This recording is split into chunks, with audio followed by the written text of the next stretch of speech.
What's up, guys? Mark here at Metal Vibes, and today we're going to be talking about the Canadian melodic hardcore band Counterparts. Counterparts are not technically a metal band, but they do kind of fall into the metal adjacent world, if you will. And I also think they're a fantastic band that needs to be discussed. They've consistently released amazing material over the course of their career. If you define a modern band as a band that's formed in the last 15 years, I would say Counterparts are personally my favorite modern band. Even through a slew of lineup changes, they've managed to retain their core sound. And founding member and vocalist Brendan Murphy, who has been the only constant member throughout the band's career, has consistently come up with engaging lyrics and also been fairly infamous for some frank Twitter posts that he's done over the course of the band's career. In 2010, the band would debut with their first album, Prophets. Now, the Counterparts have never been shy about how melodic hardcore bands like Misery Signals influence Counterparts themselves, and I think that's really apparent here on Prophets. To me, this kind of sounds like a faster and less progressive version of what Misery Signals were doing on their early material. And that's by no means a bad thing. This is an amazing debut. It's super melodic, super catchy. A lot of the core elements of the band were already in place here. You already have the rapid guitars, the pummeling fast pace, and the linear songwriting, which is what they've used for most of their songs over the course of their career, though they've started to develop past that on their later albums. The guitars here really resonate with just this nostalgic feeling. Listening to this kind of takes me back to the early 2010s when I first heard this album. And there's a lot of great tracks here in general. The Sanctuary is really cool with these big melodies and this cleanly picked outro. Goodbye Megaton has these really jumpy riffs that I just really love. And then the final two tracks are just packed with emotion and captivating guitar parts. That being said, while this album is really consistent, there's no songs that really just blow me away here like there are on their other albums. And I also feel like this album just has a little bit less personality than their other albums. Brendan's vocals are extremely well done, but he just doesn't have a lot of character yet. He sounds like a lot of other melodic hardcore vocalists from this time period to me.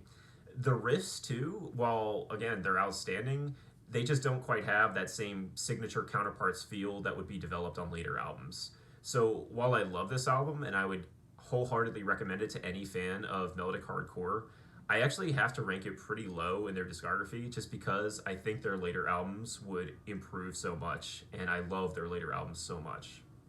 All right, so that brings us to 2011 with the album The Current Will Carry Us. So this album was apparently rushed a bit. Brendan has talked in interviews about how Victory Records were pushing the band to get an album out.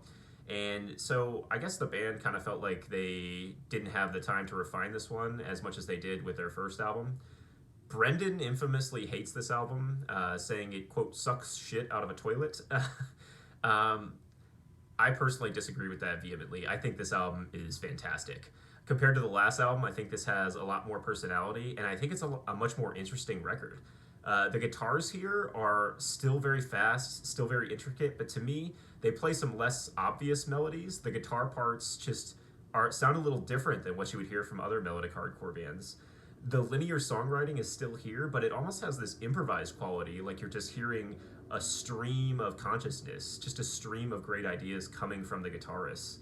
And it's just one captivating moment after another to me.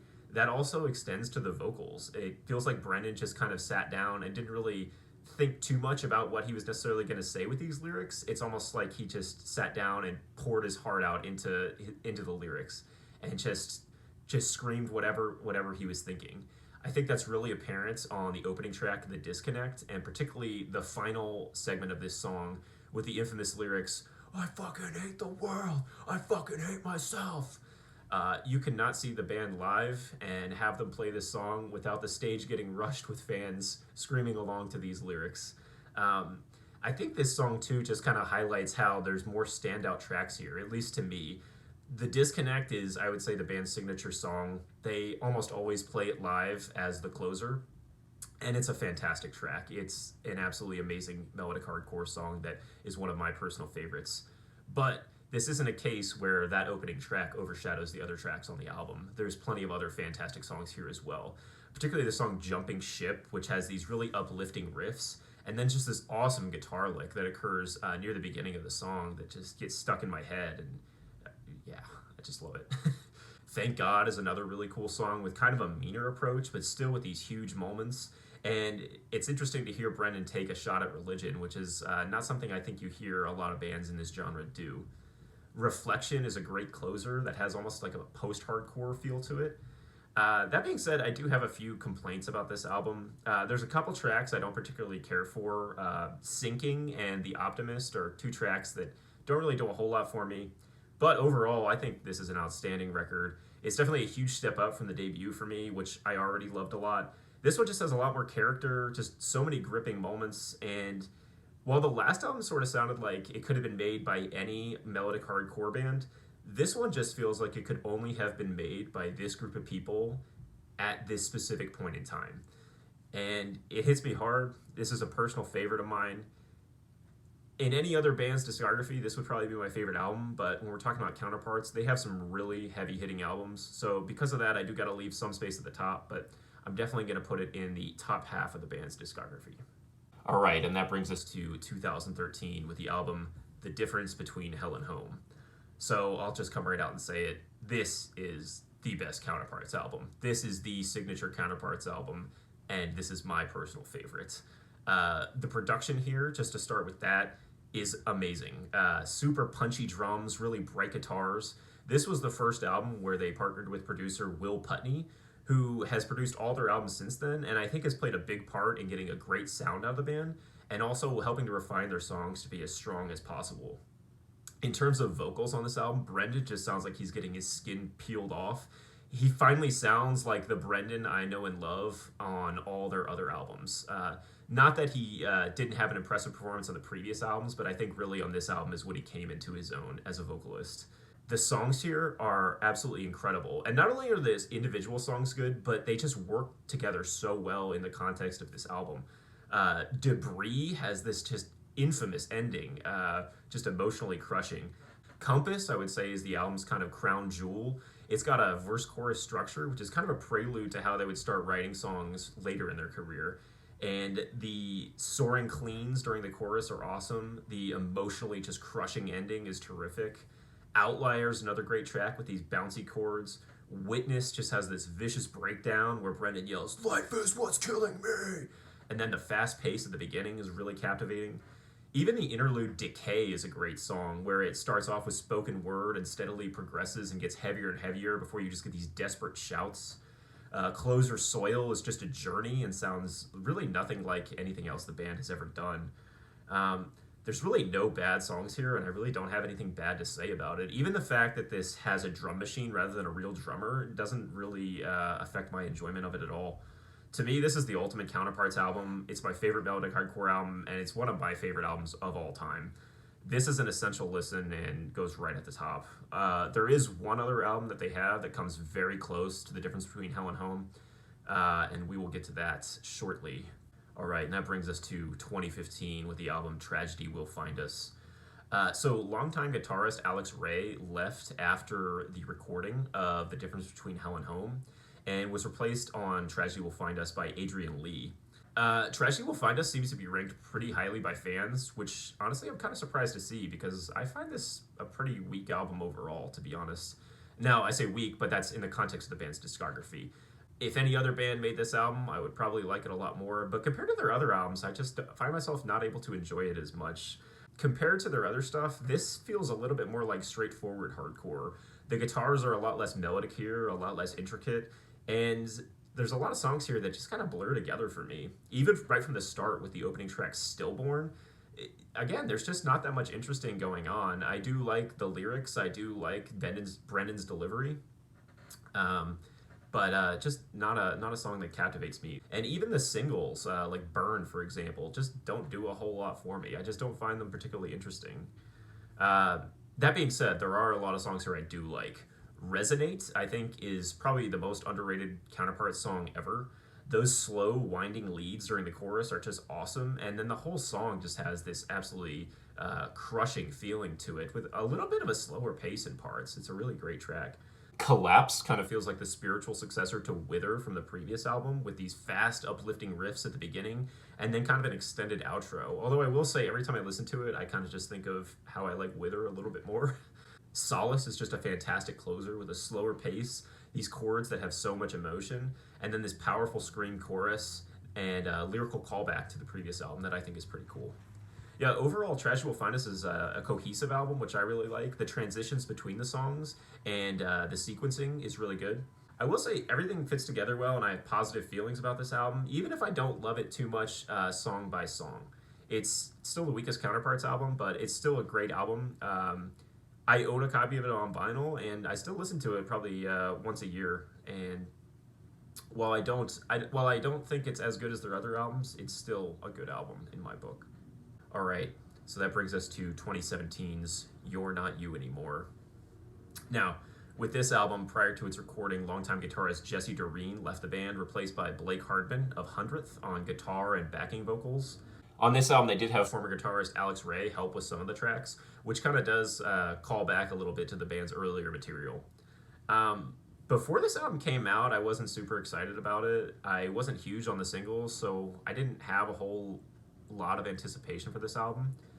But after it was released and I listened to it, this album blew my head off. Yeah, this is their shortest album at 27 minutes, and it just feels like they basically stripped away every possible trace of filler and just left pure, raw emotion, where every moment just feels wholly necessary in the context of the album and also complements every other moment here. This is an album that to me is just constantly engaging from front to back. The first proper track, Bouquet, is just awesome with this melodic lick that emerges from the chorus, and just a really cool chorus in general that feels like a breakdown into itself. Arms Like Teeth follows up, and it feels nothing like Bouquet in terms of structure. Bouquet was a verse-chorus style song. Arms Like Teeth is more of a linear song, and it stands out too with just these uplifting chords and these skyrocketing leads that show up. A fantastic song. They really embraced verse-chorus songwriting here, and yet it doesn't feel formulaic. No Servant of Mine just has this anthemic chorus that I love. Haunt Me is an awesome track. It kind of reminds me a bit of The Ghost Inside, with these echoing notes during the chorus, and then there's just this awesome final minute that is just pummeling. There's no other song here, except maybe the closing track, that has anything like that. And I think that goes to show just the level of variety you can expect from this album. Rope is another great song, which is this devastating breakdown. And then the closing song, which is the title track, is, in my opinion, one of the best Counterparts songs ever written. You have this cleanly picked intro and that cleanly picked interlude that occurs later. And then during the chorus, these awesome melodic guitars with these really subtle, clean vocals in the background. And then a final passage that is just absolutely crushing. Yeah, this song in particular is amazing. But really, the whole album is just incredible to me. It's got great variety. It's got great flow.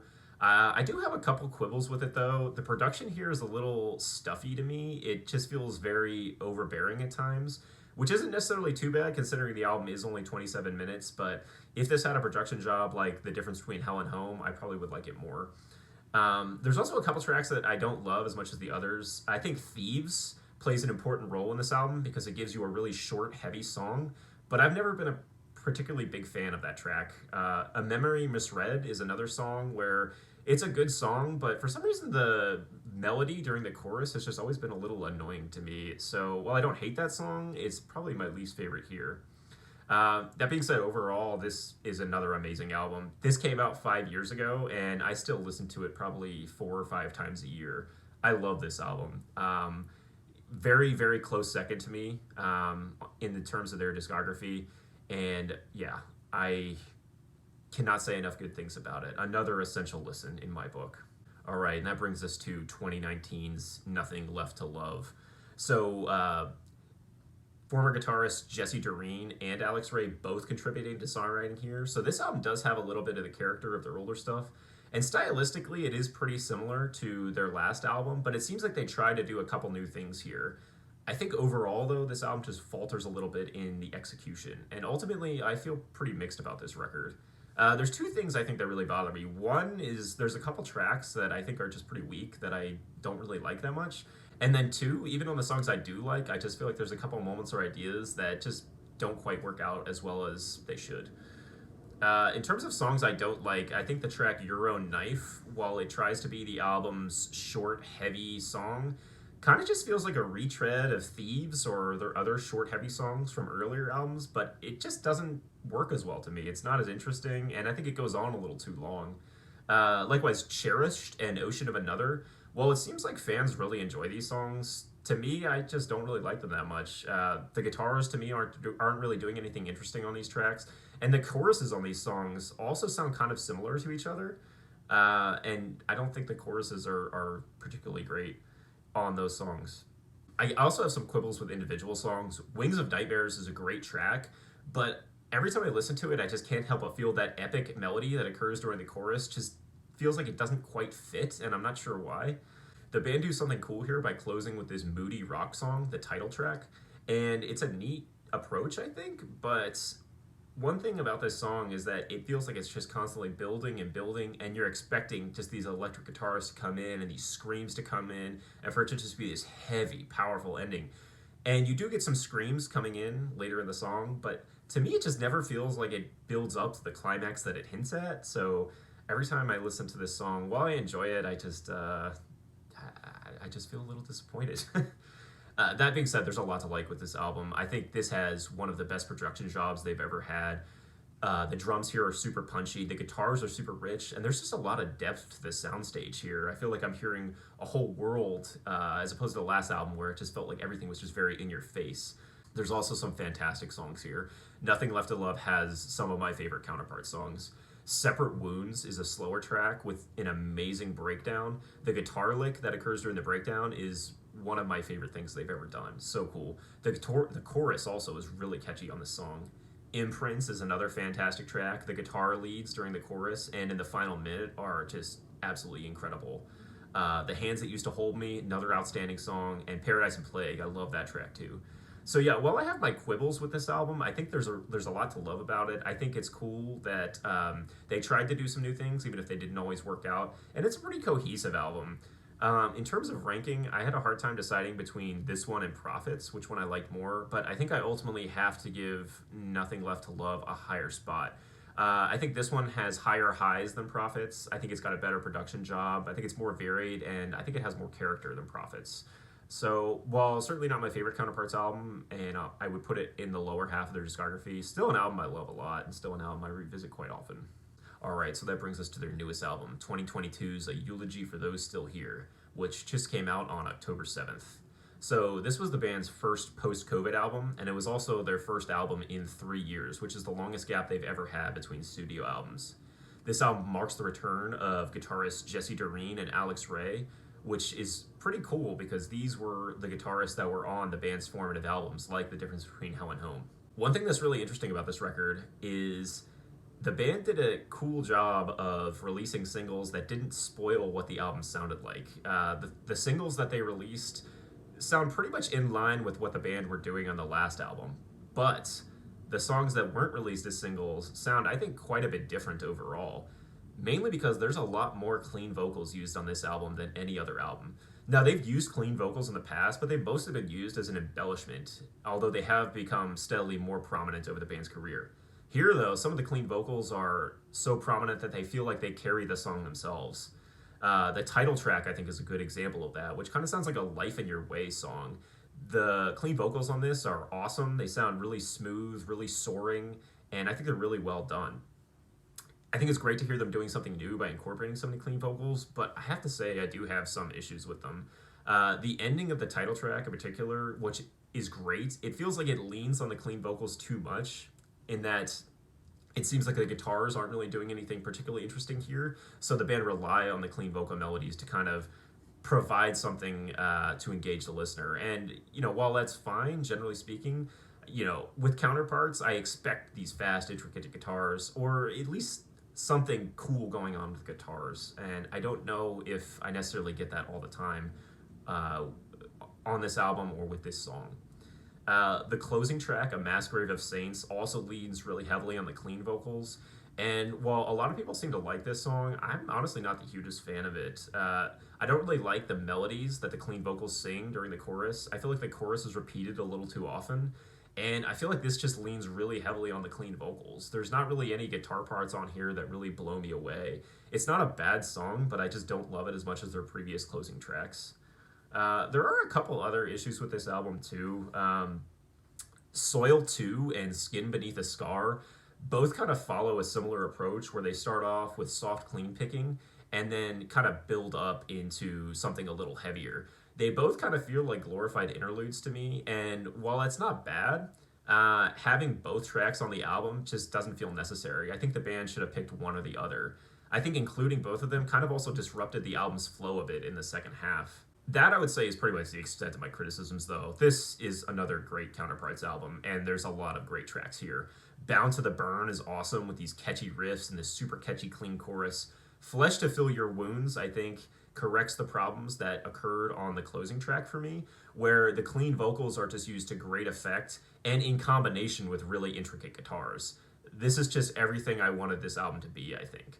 Sworn to Silence is another cool song. It barrels along with this empowering chord progression, this scream along chorus, and it uses clean vocals to good effect right at the end of the song, which is cool.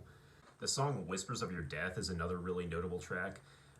This is the first proper track on the album, and it takes a little bit of a slower approach. It kind of reminds me of what It Prevails were doing on the album Capture and Embrace, which is a really high compliment because that is an absolutely amazing album. And there's also a lot of emotional weight to this song. Brendan wrote this song about his cat, Kuma, who unfortunately passed away shortly before this album was released and was going through some medical issues during the pandemic that caused Brendan to write this song. Those issues had a pretty devastating emotional impact on Brendan, and you can definitely feel that conveyed through this track. In terms of the album overall, this is a really varied album. It's great to hear them doing something new while still retaining their identity, especially 7 albums into their career. The band members posted on their social media about how hard it was for them in the past few years and how much this album meant to them. I think that comes through with this record, even if I don't always love everything they're doing on this album. In terms of where I'd rank it, this is pretty close to me to Nothing Left to Love. It's definitely not as good to me as The Current Will Carry Us, but I think compared to Nothing Left to Love, this is a more consistent listen.